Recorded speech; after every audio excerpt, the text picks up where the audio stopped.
Dr. Mohib, thank you so much for giving us time. If I can get straight to the questions now, India was the first country to sign a strategic partnership with Afghanistan. You've had a very productive meeting with National Security Advisor Ajit Doval and the whole NSA, two deputy NSAs, the Vice Chief of Army and Air Force, the people in the Prime Minister's office, as well as our ambassador. What can you share with us on what was discussed? Well, like you said, India is a strategic partner with Afghanistan. My visit was to reinforce what we already have in place. We talked about what is happening in the region right now, about the progress that Afghanistan's democratic process has made and India's contribution to that process, as well as the peace efforts that are underway in Afghanistan.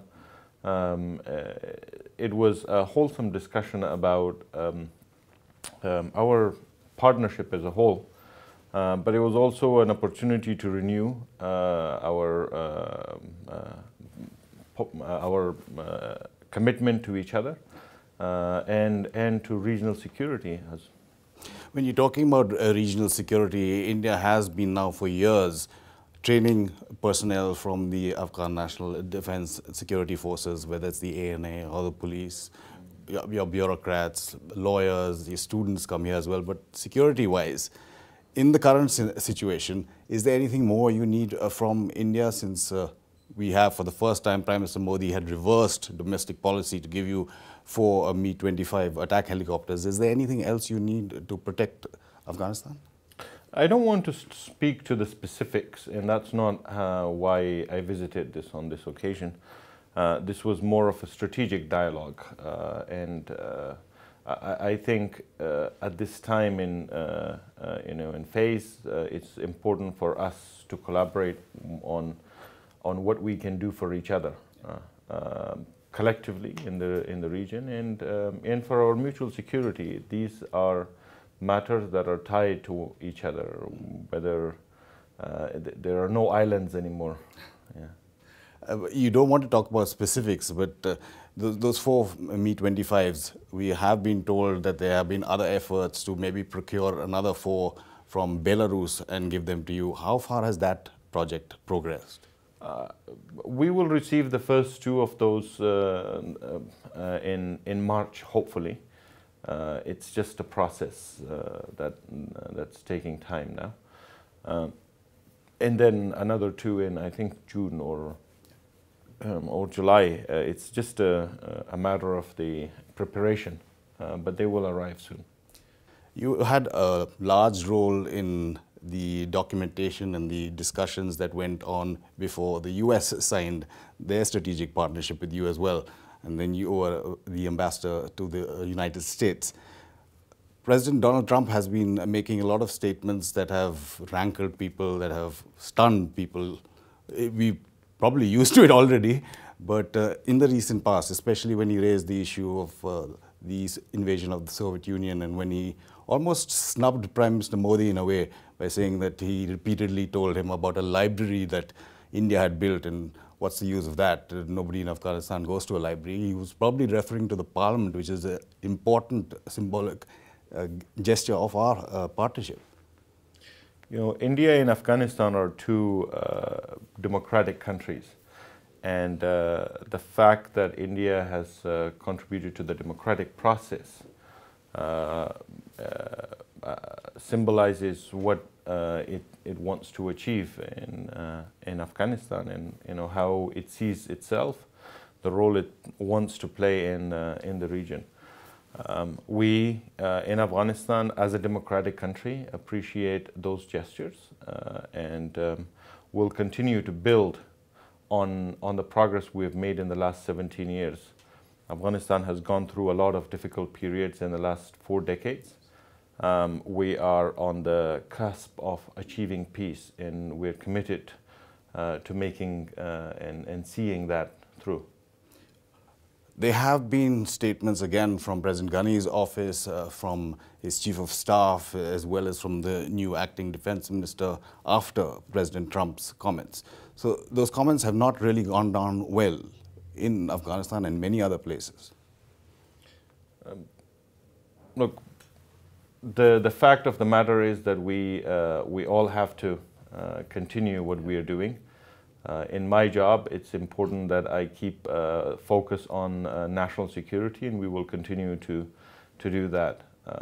This is the reason I'm visiting India, and it happens that you also have quite a big amount of focus on national security in your own country, but also in the region. Like I said, we're all tied together.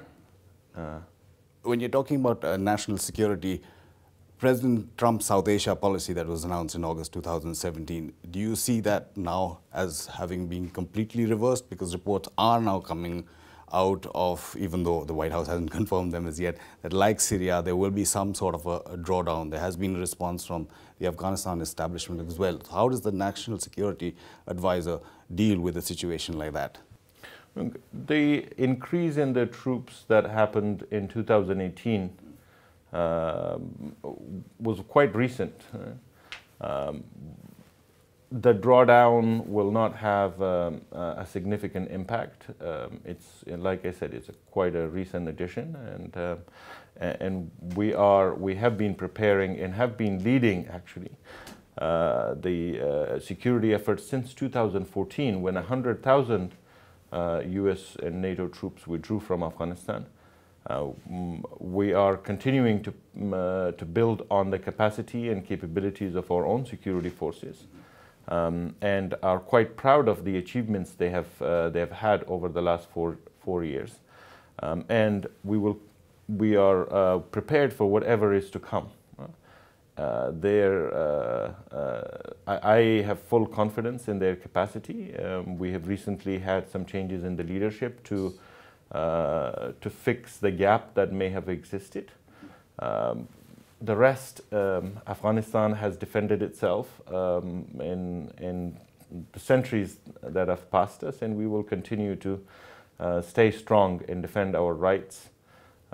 It's a sovereign nation that has never given in to anyone who would try to conquer us. And today, I must say that we are in a very strong position to be able to bring long-term stability to Afghanistan. The changes that you were referring to that have taken place, including Amrullah Saleh being appointed as the Interior Minister, the Acting Defense Minister Khalid, both ex-NSA directors, both known to be virulently against any kind of safe havens or sanctuaries in Pakistan, which the Taliban or any other terrorist organizations can use. What's the message being sent out at the current time then? You know, peace is the desire of our people, but until there is peace, we must defend our people. The message is simple. We will defend our people, and we'll do it with strength. The US has been asked repeatedly to take out the safe havens or make sure that Pakistan takes action against them. How do you visualize that progressing in the current scenario after President Trump again started it off with a tweet on the 1st of January and made strong statements, but now he's writing letters to Imran Khan, the Prime Minister, and seemingly wanting to engage. How do you see the US vis-a-vis Pakistan in holding the government, the administration, the deep state responsible for acts of terrorism against the people in Afghanistan? Well, terrorism is the enemy of us all. Right? One of the reasons we are such good partners with India is because we see eye to eye on this matter. That terrorism is bad for the region, it's bad for the world. It's simply bad for humanity, and we would like to see all our neighbors play a constructive role in ending or curbing terrorism. It's not good for anyone. And we are willing to discuss how we can play a constructive role and assist anyone who would want to in eliminating terrorism and also That's build what's leading stability. me to my next question, which is Pakistan still stuck in a mindset of the 80s? Is it willing to change? I can speak to what Afghanistan is doing. For us, it's important that we bring stability to Afghanistan. And we will do it at every cost that we have to pay. We have made tremendous amount of sacrifices first to defeat the invaders that had come in the 80s. We will continue to defend our nation today. In the last 17 years, some 55,000 Afghan security forces were martyred, and they sacrificed their lives for us to be able to see a better future. We're not going to give up on that.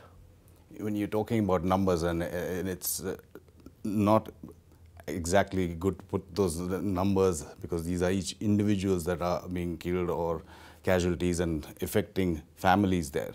But if you look at numbers of the recent past, when you're talking about the capability and the capacity of the security forces, the Afghan security forces, the numbers of those being killed seems to be larger than ever before in terms of when they started being reported in 2015. And so is the area that the government controlled, it seems to be the least at this point. So how do you look at the situation from now? You're saying peace, you're on the cusp of peace, but it is at a crossroads again?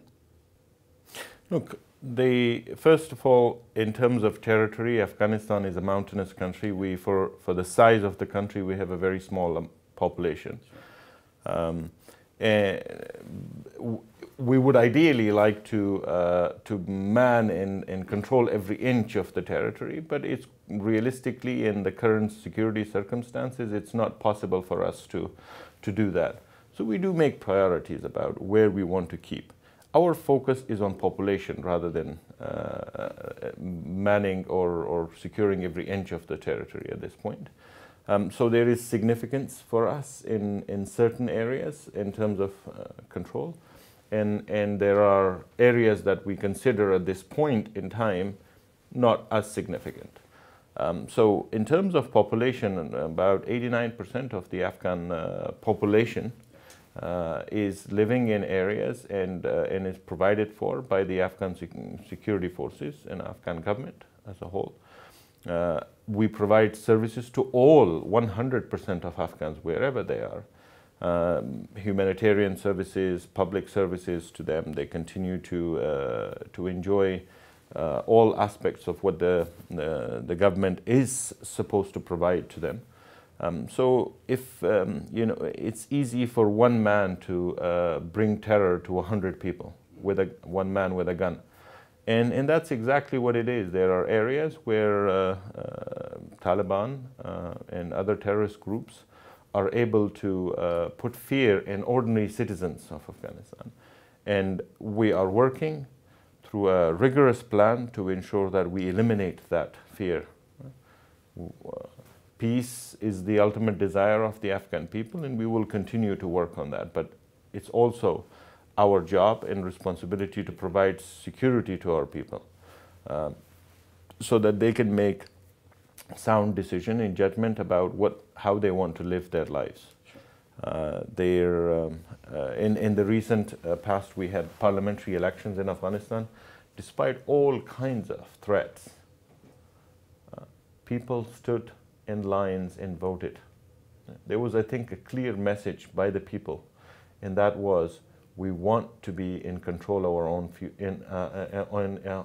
we want to be in control of our own future, and as a government, we must provide them that opportunity. About elections, I'll just come to that, but since you brought up the issue of being at the cusp of a peace, now talks with the Taliban. Zalmai Khalilzad has been appointed. There have been at least 3 rounds with Alice Wells also in several countries. He's visited about 9 countries, if I count correctly.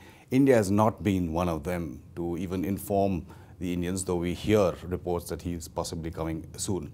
But apart from that, how do you see them progressing? Because constantly in each of these dialogue processes, the Taliban issues statements saying that they will not talk to the Afghan government or its representatives. Like I said, the Afghan people want peace. And as a responsible government, we will continue to make every effort to afford them that opportunity.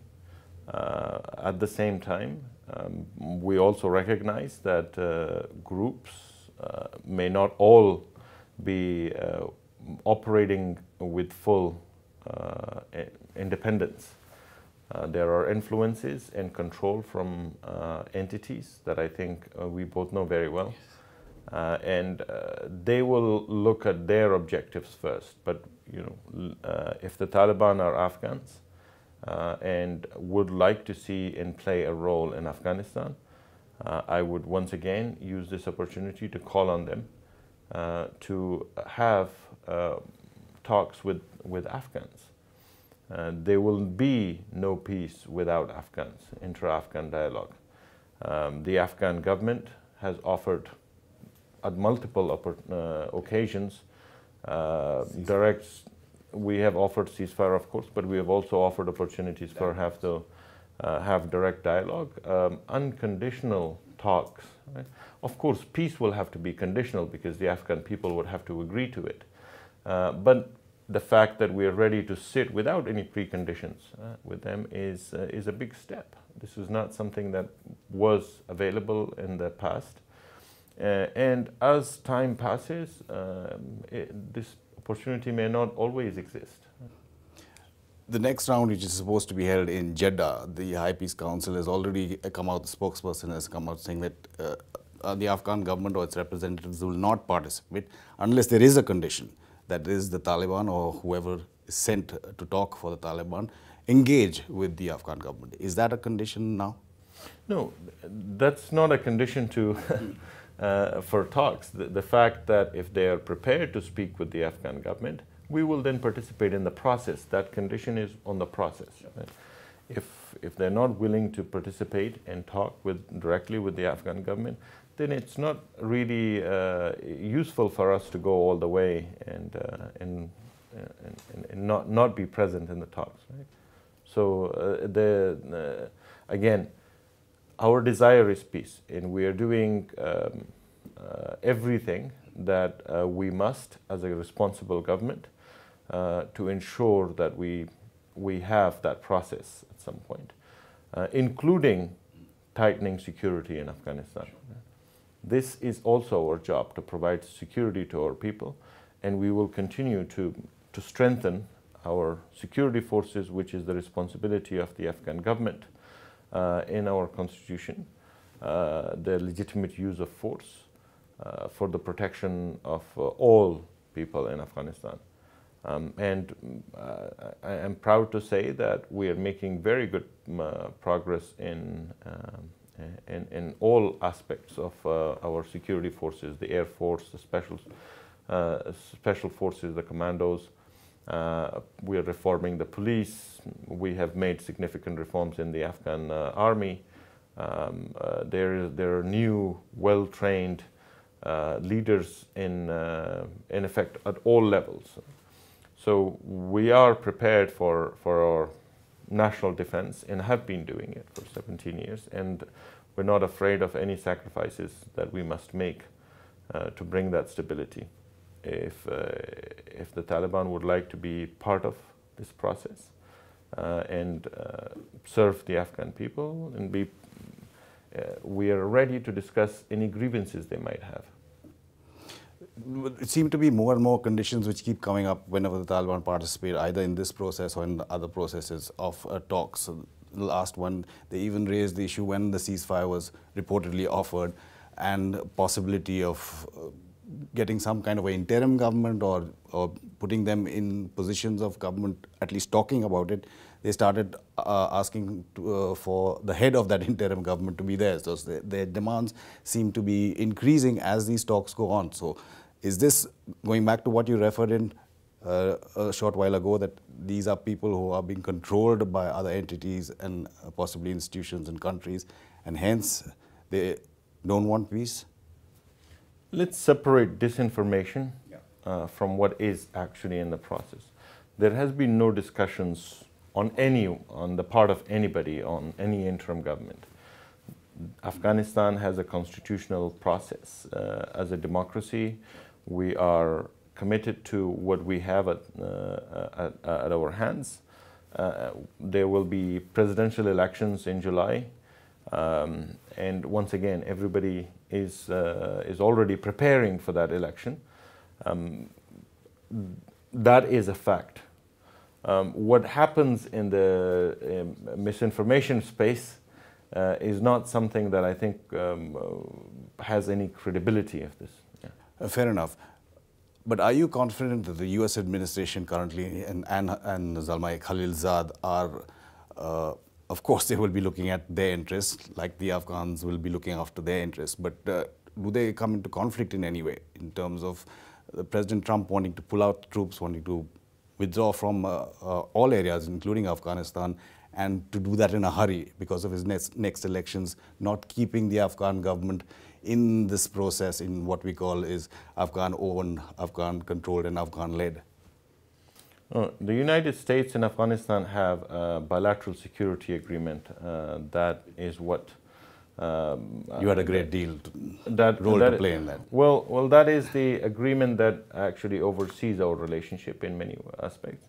And that continues to be in force. And any decisions that would be made on Afghanistan will have to be Afghan-owned and Afghan-led. We have been leading the peace process. We offered the first ceasefire, we offered the second ceasefire, and we are even preparing now for the possibility of a third ceasefire. The Afghan government, like I said, at the will of its people as a democratic government, wants to implement whatever the people of Afghanistan want, and we would like to see reduced violence. And if it's going to come through ceasefire, we're always prepared for a possibility like that. But if it's rejected, like I said before, we will continue to defend our people. What do you see India's role in this? Because India has participated as an observer in the Moscow process. We sent a former ambassador from Indian ambassador to Afghanistan, who's now on our National Security Advisory Board as well, and another senior diplomat, but they just observed. What do you see India's role in this whole process and the whole region, in fact, to get peace to Afghanistan and the region? You know, India and Afghanistan see eye to eye on terrorism. Yeah. We both believe in democratic processes. We both believe that people should be able to determine their own future. And we both believe in the legitimacy of governments and where their role comes into play. And it continues to partner with us in that process. And this trip was once again a reassurance that we see eye to eye. A few last questions. You were talking about the elections. Now, there are already reports. Are you saying that this is also misinformation, that the presidential elections could be postponed to have some kind of peace process moving forward before that, as the US wants? Absolutely. First of all, there has been a slight delay in the elections, but it's because of process. The Independent Election Commission needed some more time to be able to hold credible, fair elections. The Afghan people deserve credible elections. And that there has been a small delay, about 3 months from April to July. But that's all, and it's because of the needs to be able to prepare better. There is no conspiracy behind it. No conspiracy, but like you're saying, that movement towards the presidential elections is also gathering pace. There are people who are putting up their hands saying that they would possibly fight against President Ashraf Ghani. You have Hanif Atmar, who was your predecessor. They talk about a first vice president, second vice president, which include Muhakkik and the former speaker Kanuni as well. So that process at least is... Does that give you hope, even if it's opposition to your administration, that the democratic process is moving forward, even if slowly? You know, the Afghan people love their elections, right? We participate with full commitment to it. People are already registering their tickets for president. Some of them have already done so, but many others have taken the information packages and are preparing for a run. It's important that we continue this process, and that the Afghan people continue to be able to choose who they would like them to lead, and give them a mandate for both peace and progress in our country. We really look forward to this next presidential election. I think, again, it will be an opportunity for the Afghans to renew their commitment to democracy. And in terms of changing the narrative that the world sees Afghanistan through those lenses, say when you talk about women's rights, we've seen movement on that also, both from on the ground to right on the top. Now you have an ambassador to the US, you have Adil Araz as the UN permanent representative, you have ministers who are women, about 28%, if not more, of the parliament is of women. There has been a lot of movement from the ground till the top as far as women's rights goes. Well, Afghanistan is a different country now. I think most people do not realize how much it has changed the demographic, socially, and it's unfortunate that the headlines abroad are still about war, but inside the society has not stayed static. It has made progress. Thanks to the opportunities we have been afforded in the last 17 years, Afghans have gone abroad, acquired education, higher level, higher education abroad, including in India, where many of our students continues to study, and have returned and are now putting what they've learned to practice in Afghanistan. A perfect example of that is you.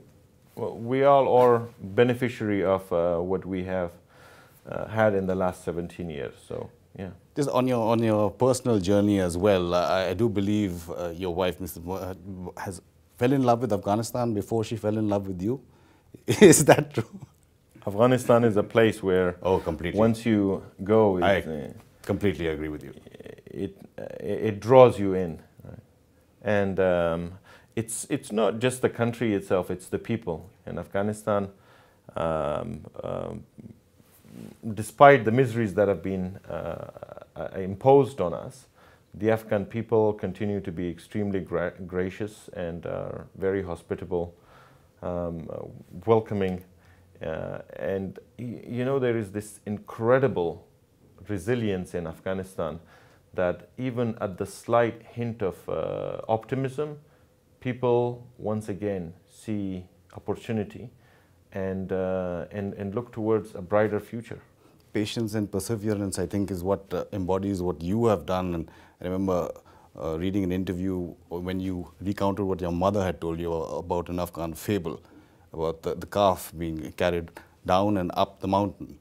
So that's a perfect example of what you're saying, perseverance, patience. Afghanistan has, as that fable would say, has been lifting a lot of the weight. And once again, I think not enough credit is given to the Afghan security forces for what they have been able to achieve since 2014.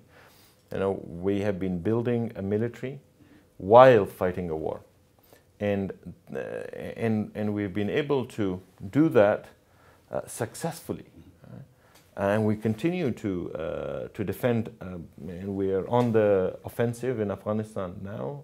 The enemy, despite all its propaganda, is on the run, and I think that speaks to the resilience and the commitment of the Afghan people to continue to invest in its own security while we're fighting a war. We're building our institutions too, and I must say that I'm very proud of our security forces. Those are people who know their country and know the value of patriotism and understand what they must do to secure a better future for all of us. Does the National Security Advisor get any free time? His family, you have 2 children now. I think the daughter's Mariam must be around 3.5 years old. Just 2.5. 2.5, and a son. Sorry, my daughter is 5. Sorry. And your son.